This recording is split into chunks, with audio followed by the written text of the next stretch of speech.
most of the projects we'll be doing, we'll use some basic tools: a drill press, a skill saw with a metal cutting blade.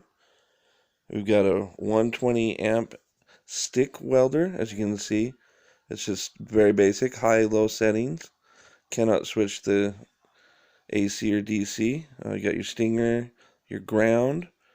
Again, you can see it plugs into your normal outlet. You'll use 6011 3/32 or 1/16 welding rod. Both of them work really well. Just make sure you have enough power. The other one is going to be a flux welder. Again, this plugs in directly to your wall. Again, high, low setting, minimum, maximum, on, off switch, and your speed. Very easy to use. So again, your ground and your stinger. Next thing you're going to use is a grinder.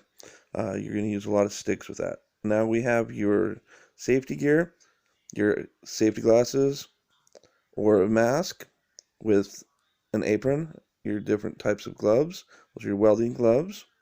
This is your basic welding mask. Again, with your welding gloves.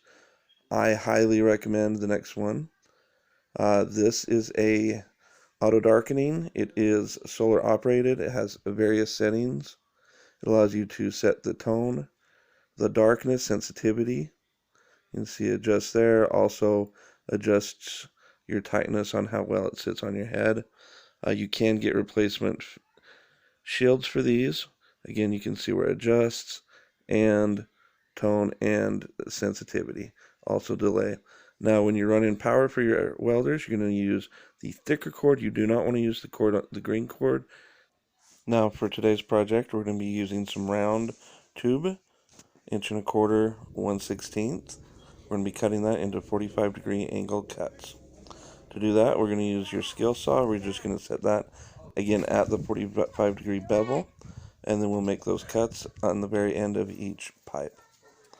Here we go. After we made those cuts, all 4 of those, we're going to go ahead and get those welded together up. First, though, as you notice, they're going to be rough.